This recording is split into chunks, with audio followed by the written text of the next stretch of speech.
What's up and welcome to FPL Today. I'm your host JNO, welcome to the channel and welcome to another group preview where we go over the group stages in the World Cup and try and pick out the players that will do well for you in the World Cup fantasy football game, and also try and guess how the nations will finish in their groups so we can plan for the knockout stages. But before we get into this episode, check out the link in the description down below to the mini leagues in the World Cup official fantasy football game in association with McDonald's. Link will be in the description to the mini league so we can play along together. Check that out. The game came out yesterday and let's get started on building our teams. And today we are looking at Group G, which has Tunisia, Panama, Belgium and of course England in it.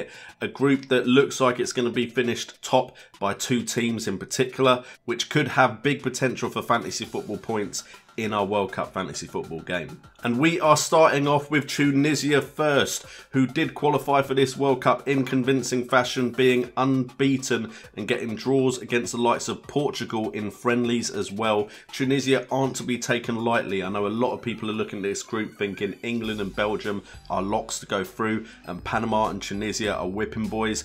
The likelihood is Tunisia will lose to both England and Belgium, but they are in with a chance of getting a result. The fact that they managed to get a draw against a team like Portugal, the fact they're unbeaten in the qualifying stages for the World Cup means that they could pull something shocking out the bag. However, there are some negative points to mention about this Tunisia side. One of their star creative forces in Youssef Masakni, probably said that so wrong, it's probably the silent M or something, means you have a team that do not look like they have the talent to get out this group. But of course talent isn't everything. World Cup 2014, Costa Rica got out of a group that had England, Italy and Uruguay in it, so it's definitely possible for Tunisia to get something from this one. They are in a group with England. Who knows what sort of England side is going to turn up for the World Cup. So if I was going to pick a player from this Tunisia side, I'm looking at Khazri, who some of you may know from his time at Sunderland. He's playing in the French league at the moment, and this season he's got 23 appearances, getting 9 goals and 2 assists, with a shots per game at 2.7 and an average rating at 7. He looks like their star player, could potentially get some points in the group stages, and then you could look to transfer him out if Tunisia don't get out of their group. But of course, a lot of people will be looking at Belgium, which we'll get onto next.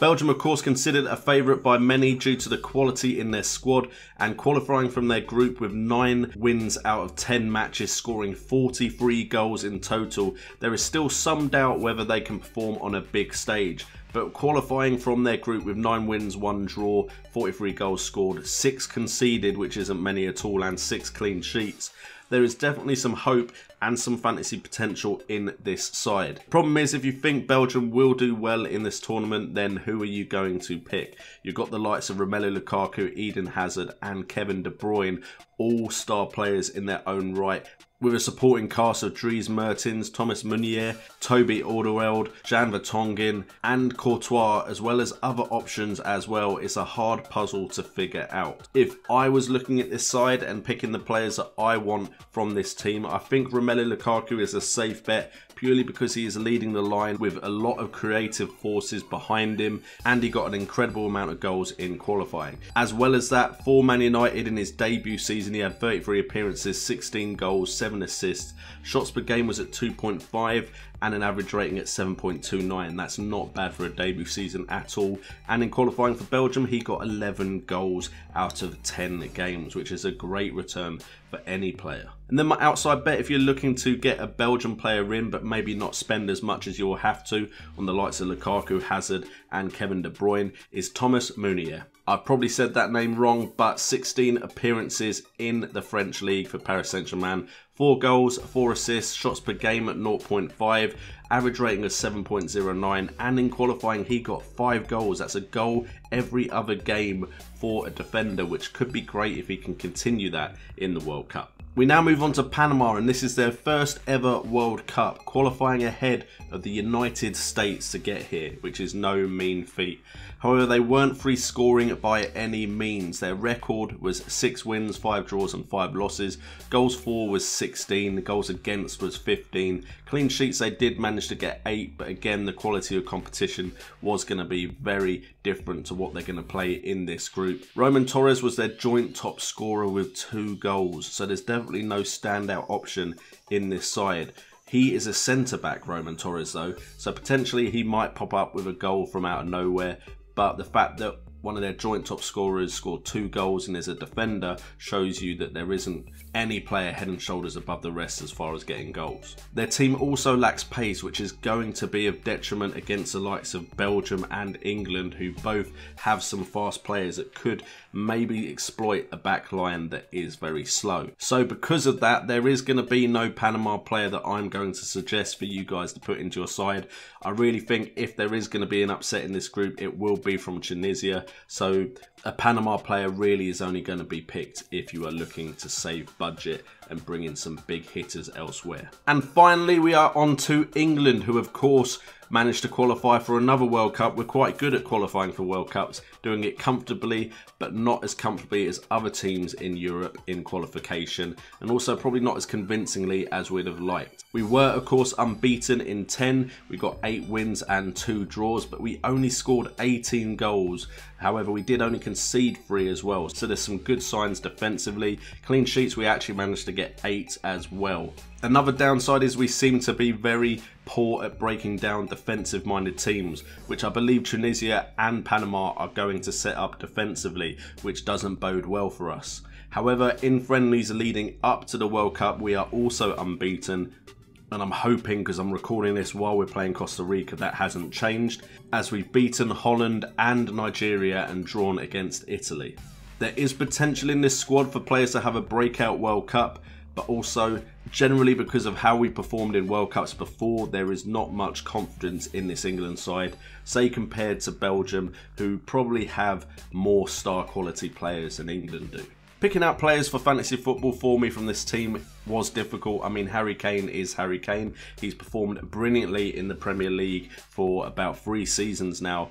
But for England, he's not really turned it on. For Spurs, of course, he had 35 appearances with 30 goals, 2 assists, shots per game at 5, and an average rating of 7.60. But that's with the likes of Heung-min Son, Christian Eriksen, and others behind him that aren't going to be playing in this England side. Of course, Dele Alli will be there, but he didn't have the kind of season he had the season before this one just gone, and might not necessarily be the man playing behind Harry Kane, as we have the likes of Sterling, who have had a great season.